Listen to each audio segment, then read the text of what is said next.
This time on Norfolk Perspectives, we're going to talk about mosquito prevention and spraying and how it all ties together. Before and after school care, yes, they're back in for the summer, and we got professional staff that can take care of them. Double Dog Theater, a brand new theater. You're not going to want to miss their first play because it's going to cause some conversation. And the Dart Center, TAA Member Art Show, is coming right here to Main Street downtown. Stay tuned for great stuff on Norfolk Perspectives.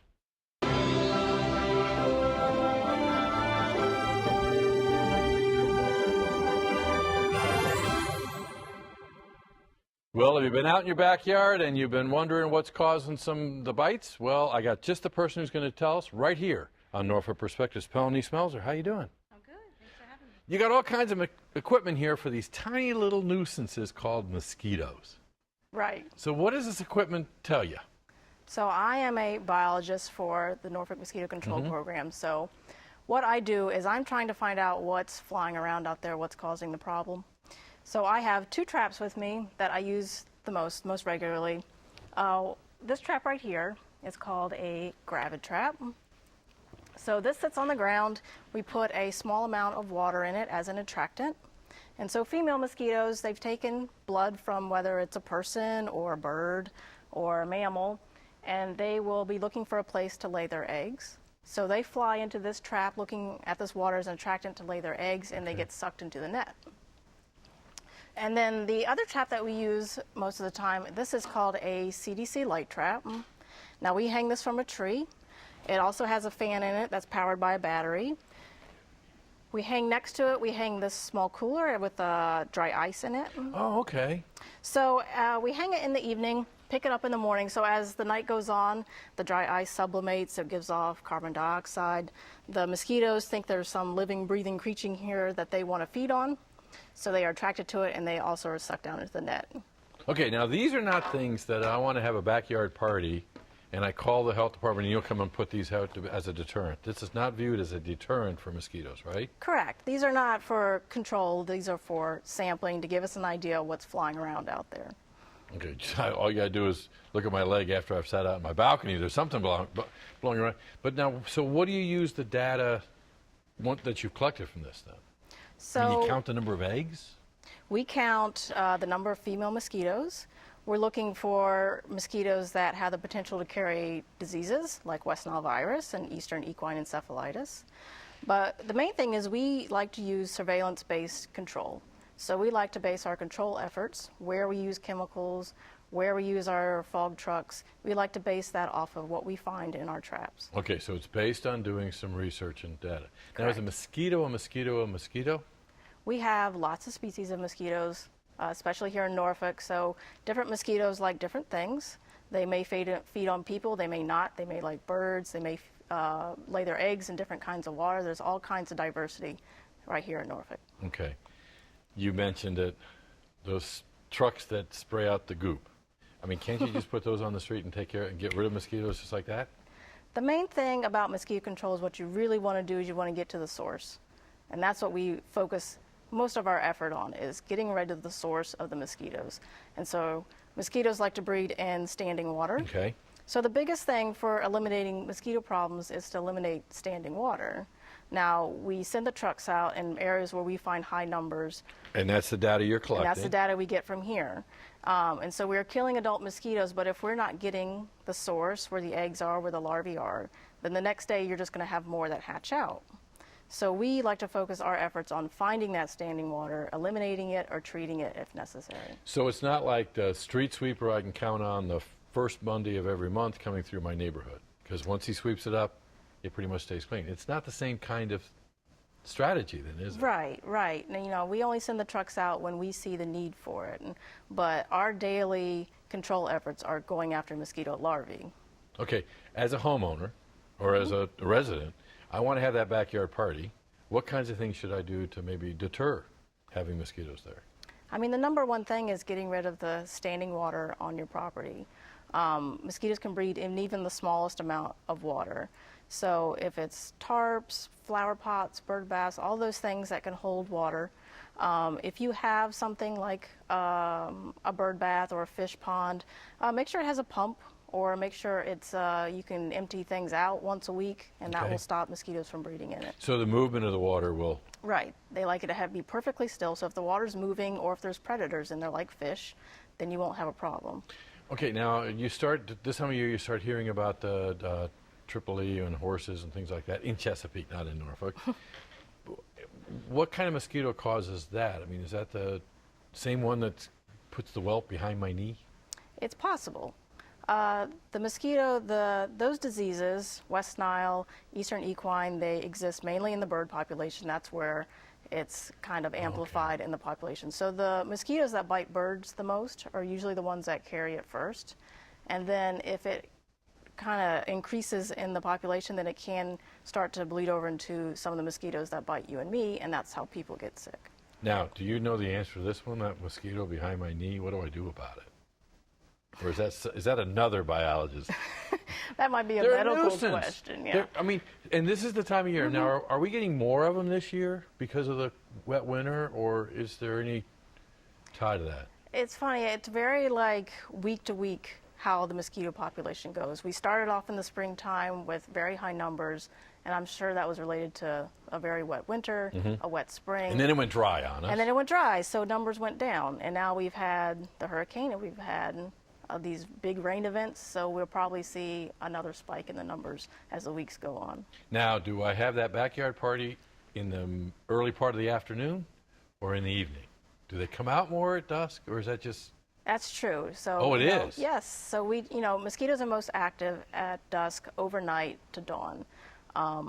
So if you want to go out and have outside activity, it's best to do it during the day.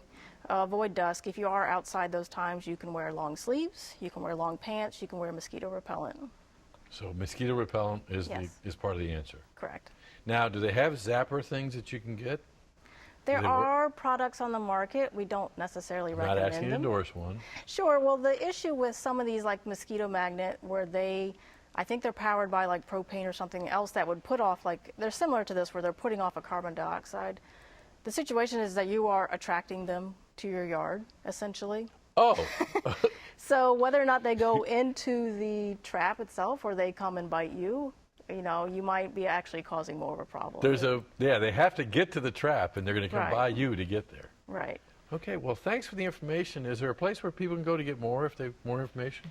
Sure. If people have an issue, they can call us at Norfolk Vector Control. Our phone number is 683-2840. We also have a mosquito fogging hotline. That's 683-3914.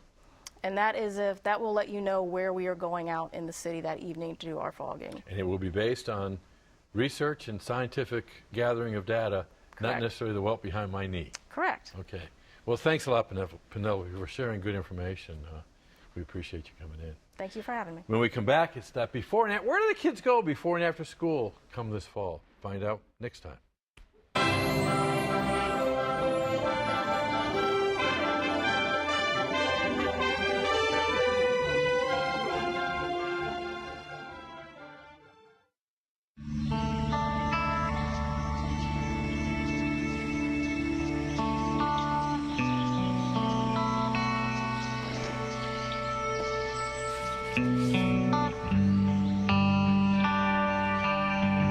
This is the moment I knew. His future had no boundaries. There are some moments only the forest can inspire. Find yours at discovertheforest.org. Welcome back to Norfolk Perspectives. I got to tell you, if you're sitting there thinking the summer is awesome and you're not thinking beyond the end of July, this segment's not going to be for you. But if you've got a kid in Norfolk Public Schools, you might want to stay tuned because we're talking about before and after school program this fall. And I've got Debbie Dickerson, Senior Recreation Supervisor, too. How you doing? I'm doing fine. How are you? Pretty good. And Jacqueline Johnson, Recreation Supervisor. And you are in the trenches. Yes, On that up close before- and personal. Okay, I'm gonna tease everybody because you guys are summer off. Oh, no. No way, huh? So what are you doing this summer? Well, I'll let Jackie tell you. This is actually our peak time, and this is the time of year that we get excited for. We have our summer program at all of our facilities for the most part, and they're either from 6:30 in the morning to 6 o'clock in the evening, or from 8:30 in the morning to 5:30 in the evening. And as you probably well know, there's no school in the middle of that. No. So it's a full run program, Yes. and it is full to the brim. Yes, That's cool. But some of the principles from the summer program are applied to the before and after, right? absolutely. Okay, now I'm going to speak purely from a parent point of view. Come around 6:30 when I'm getting ready to go to work, when my kids were 5 to 8 or so, I needed a place for them to go. And so for the parent that's viewing this, you are the place for them to go. We are. But you are not really you're not viewing yourself as a babysitter before school, are you? Absolutely not. So what is it you want to try to accomplish before school? Our purpose of providing the service before school is to set the children up for success. And whether it's through morning exercise programs, helping them finish homework that they didn't finish the night before, just kind of setting them up to have a successful day at school. Because that's really what it's all about, is what Exactly. they're going to be doing in school, not necessarily what Exactly. they're going to be doing with you. Right. So now what do you do with the one that wakes up wide-eyed and bushy-tailed and has the day ahead of them? We are doing physical activities, everything from large group games to active games to get their minds going, to get, puzzles and things like that.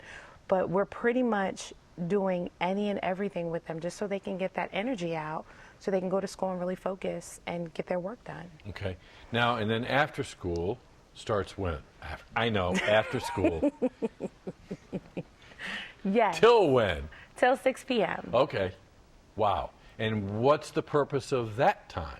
The purpose of the after-school program is to kind of give them an opportunity to decompress. Because, after working a 6 or 7 or 8 hour day, you're exhausted at the end of the day.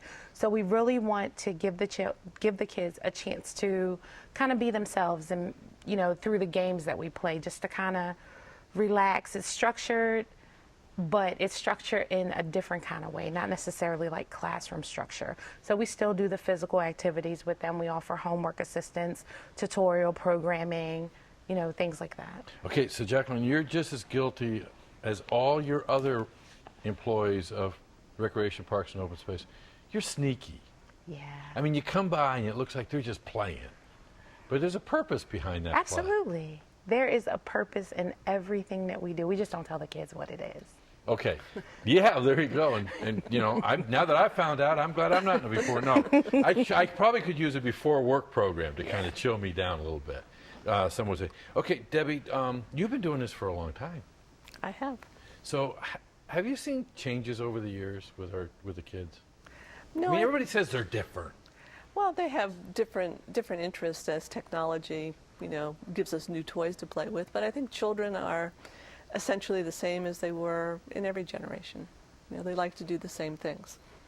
And they like to be part of something too, don't they? They like to be part of a group. They do. So, okay, so you've just described a wonderful program. Is it open to everybody? It's open to Norfolk residents. Okay. And in the fall, you have to attend the school. That's the recreation centers. We have 6 recreation centers that are attached to the schools. Okay. And that's where we draw our children from the program. Okay, now I've got a little cheat sheet here. Okay. Or should I just put you on the spot? Either way. Okay. Bayview Community Recreation Center. So that's next to, Bayview School, there we go, Crossroads Community Center. next to the brand new Crossroads And School. this is a in the brand new same program. building, actually, yeah. That's really cool. So they just kind of go down the hall when they're done. They do, then, huh? yeah. Okay. And then Fairlawn Recreation Center. Connected That's to yours. Fairlawn Elementary School.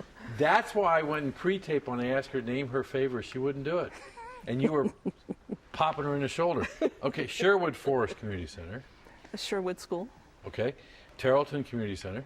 Tarleton Elementary, yeah. These are really obvious, aren't They're they? really easy, yes. And then Young Terrace Community Center. Next to, it's not called Young Terrace School, it's called, Ooh. Okay, but what are these facilities? Are they all the same kind of facilities, though? I mean, is it like a big gym or? there's a gym in every facility and multi-purpose rooms, and most of them have kitchens and outside space, playgrounds, Computer labs. Okay. Now, they're chomping at the bit. They want to sign their kid up. How do they do that and where and when? You have to sign up. If you're going to Fairlawn School, you would go to Fairlawn Recreation Center on August 16th at 8 o'clock in the morning. That's a Saturday. And we go by the lottery system because the programs are so popular. And so the tickets are given at 8 o'clock. The numbers are called at 8:30, and registration starts. Now, so it's all done at Fairlawn? It's done at Fairlawn, it's done at Bayview, At it's the done 6 at different Crossroads, locations. right? Okay, cool. So August 16th, Red Letter Day, Yes. 8 a.m. in the morning. 8 a.m., Go to the rec center that you are going to participate in correct. and get in the lottery. Yes, you can also go onto our website at www.norfolk.gov, our post, and you can get a list of the things that you need to bring to the registration. Okay, cool. But guaranteed that the kid will have fun, but in a very sneaky way, they're getting ready for school. Absolutely, and they'll learn something in the process. Well, I want to thank you guys from a parent's point of view. Thanks for being sneaky. And thanks for caring about our kids and investing in the future. Yes. Appreciate it. When you come back, we're going to be talking about a brand new theater, and boy, they're going to get people talking. Stay tuned.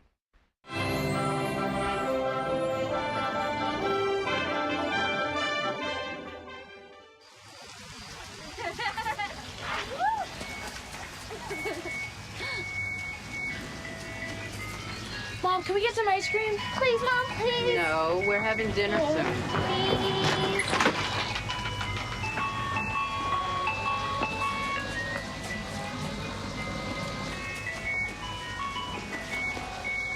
You don't have to be perfect to be a perfect parent.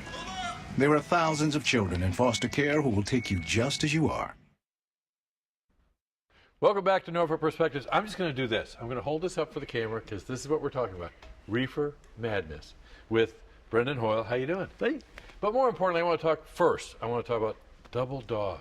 Yeah. First of all, where'd you come up with the name? Double Dog Theater. Well, we decided we wanted something that had some brain stickiness, that had some character.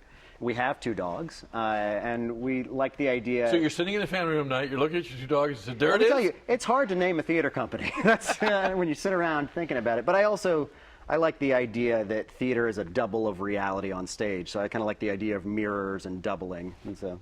Okay. Now, I don't want to be a father on you, but you know what? I think naming the company probably was the easiest thing that you will find going down the road.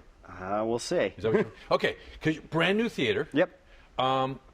Don't we have enough? I mean, we have Broadway on Chrysler, we have No. Little Theater, we have generic theater. Yeah, we have a lot of theater in this town, but we don't have the kind of small professional theater company that I was looking to create stuff with. So explain it to me then. What do you mean by a small professional theater? Well, we wanted a company that could be really nimble and agile, that only had a few staff members and would be able to create theater for audiences that were smaller, that weren't forced to do a huge amount of fundraising or to sell 1 million tickets, Right. that could really hone in on a 200-person audience per night and sell those tickets and do well. And we also wanted to do a different model for payment.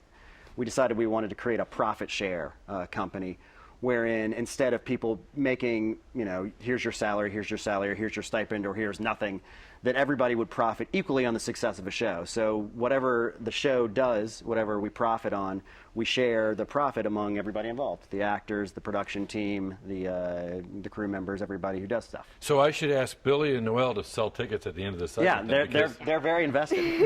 I mean, that's kind of from the performer's point of view, and this is really kind of a unique concept, isn't Yeah. it, for Norfolk anyway? Absolutely. Well, we wanted everybody associated to feel ownership over their product. So you guys auditioned. Yes. Now, when you auditioned, did you have any idea what this play was about? I did. She did. I kind of auditioned on a whim, so I hadn't done as much research. I knew from the title it was probably going to be About Reefer. Yeah, but I didn't know exactly what it was about. Okay, now what's your background? My background, I went to UVA. I graduated in 2013, and I've always studied classical music. I sang in the Virginia Opera Chorus throughout the year. So that's always been, I enjoy musical theater, I enjoy it a lot. So it's been a lot of fun. It's definitely been a step out of my box, what I'm used to. Okay, and the idea, I mean, you're auditioning professionally too, outside this? Well, I mean, the Virginia Opera is a professional company. So you hang with them a lot? Yeah, well, they Cool. do shows from August to So April, May. And that keeps you busy. Yeah, for sure. So this is going to be right out there in front. Yeah. That's cool. Noelle, what's your background then? I went to the Governor's School for the Arts. I did the dance and musical theater departments there. And in the fall, I'm going to attend AMDA up in New York. It's the American Music and Dramatic Academy. And then you're going to try to stick to the professional Yes. route too. Yes. Okay, so just to destroy your careers completely and forever in front of the cameras, Is he any good? Oh, yeah. Really? Yeah. Fantastic. He's a Thanks lot for of your fun to work support. with. Brendan, because for full disclosure, I know Brendan on a personal level too through my daughter, but you've been doing some awesome cutting edge stuff with generic and that. So how does it feel to own this one now? It's great. It's really exciting. I mean, it's been a lot of fun to direct at various companies. I worked at Virginia Stage Company. I've directed at Generic, Little Theater of Norfolk, all around. And so it was really interesting to kind of take ownership over the whole production. And it really feel like it's our show in a way that it's never been able to do before. Because there's a kid that goes to Norfolk Collegiate and saying, "Hey, I know him. Yeah. He's doing Reefer Madness." There you go. But the community, the artist community. I mean, that's what you're providing now is an outlet for people to really hone their skills. Yeah, well, we want to And make stay home. Norfolk a real theater town. I mean, it's got great theater here, Yeah. but it could be even better. We can have actors and artists moving to this area because they want to pursue theatrical arts. That's just about doing more theater and doing it really well. Okay, so it's all about now butts and seats. It's great theater, it's great music, right? It's awesome, it's entertaining, but who's got the most to gain by getting tickets sold? Who wants to speak first? Well, I would say I think Norfolk has the most to gain by ticket sales, but yeah, tell them about the show. Well, we were talking beforehand about why we chose Reefer Madness or why Brendan chose Reefer Madness, and I think it's an awesome idea just because it's so grabbing, if that makes any sense. Like, I had never seen anything like it, and I think that an audience could really benefit from how hilarious this show is and how out there it is and how they will genuinely have never seen anything like this in their life. Because you were telling me in pre-tape this originally was a movie done by a church group. Yeah, there was a church group in 1936 that made this anti-marijuana film that then became really popular on the exploitation circuit. And then in the late 90s, they made this this musical spoof version, which now we have the privilege to do. And it's really wild. And before your parents show up, you're following the script. Yes, yeah. We follow the script, certainly. But, you know, let the parents know what it's about before you bring your parents, because it's Are your kids going to see it? My kids are not going to see it, no. Okay. There's some bikini dancing and some, you know, obviously some marijuana use, not real. Not real, Simulated, not real. Simulated. And do not bring your reefer to the play, right? I would appreciate that, thank you. It is so cool that you're able to really put together the artist community for the sake of the art, but also providing good theater back to the community. So I think you hit it on the head when you said Norfolk is to gain by this. I'm looking forward to hearing about your success. Absolutely. And I'm looking forward to coming. We'll welcome you in the audience. Okay, great. Okay, we'll now come back when we talk about the Dart Center, and they got some cool stuff going on there too. Might include wine. Stay tuned.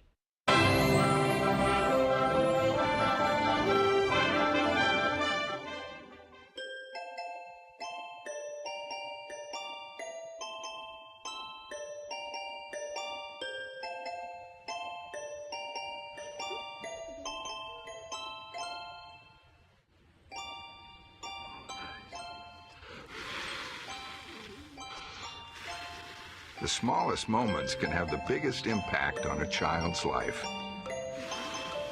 Take time to be a dad today. Welcome back to Norfolk Perspective. Well, guess what? The Dart Center is having an art show. What a and great Jennifer experience. Palestrin is here to talk about it. Yep.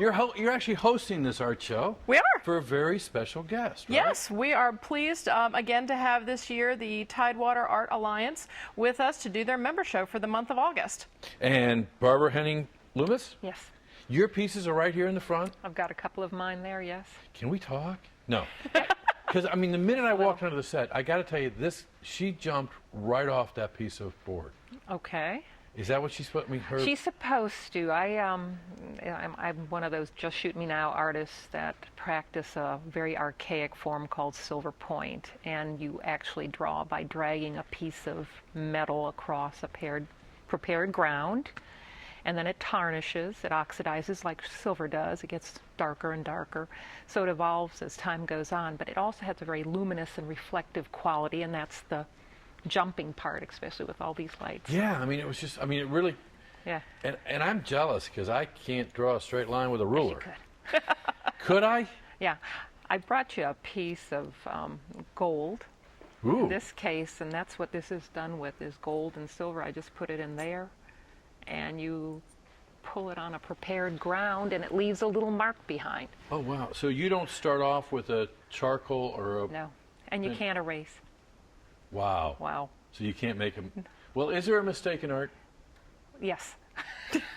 Many, but there are a million You've right seen ways my to do stuff. things. Yeah, no, there are a million right ways to do things, only 3 or 4 wrong ones, and so. One thing and I have sandpaper. I might not be able to erase, but I can. You can do sandpaper. Yeah. Sunday we went to the Christ Museum of Art and saw the new exhibit, and I know that Yeah. you basically are personally responsible for that reopening, your organization. Well, TAA. not reopening. TAA many moons ago, back in the early 20th century, are the precursors of the organization that then turned into the Norfolk Arts and Science Museum, and finally into the Chrysler.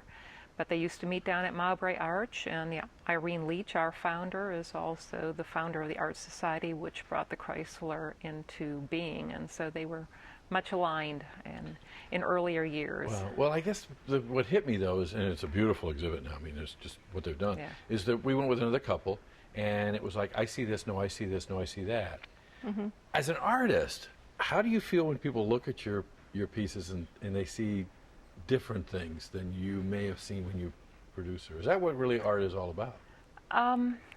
Sometimes, depending on what I'm trying to do, I feel like I haven't done my job properly if they see something differently, but other times I welcome it's kind of like a difference between wave and particle theory, where particles always follow one parabola, but wave theory spreads out, but it hits in one point. So it's more like that. I kind of think the viewer is seeing waves, even if I'm aiming on a parabola. Wow. Now, August 1st is the opening of the opening. show. Yep. And it's a juried show, which Yes. brings back my question about people saying, well, I like that or I like that, right? Is that what the Yes. juried part is all about? Well, we like to say there's no accounting for taste when it comes to jurors. That's what artists will tell you when they don't get a ribbon.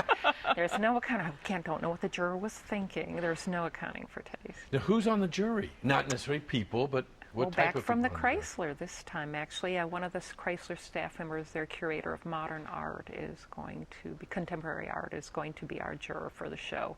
But we have different jurors for each show.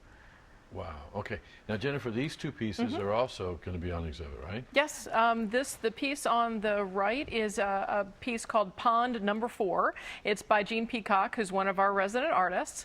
And then So she's at the Dart Center. She's at the Dart Center. Yes. Mhm. And also Yep. a TAA member. That's right. Okay. Yes, all this artists TAA members, and then the piece on the left is James Warwick Jones. Now this piece is actually extra special because it was the winner of the 2013 Mid-Atlantic art competition that we do every spring, which is our big national competition.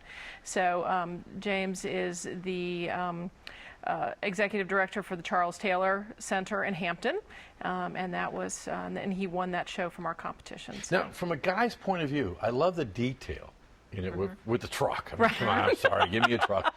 Now, some would say, shouldn't it be centered? I mean, and that's the kind of, okay. It's using a lot of negative space. The idea is you don't have to fill it all up. You let the eye be led through all that empty space to that red like a target. Yeah, I mean, I love it. Yeah, it's a great piece. But for that person who's got to be symmetric.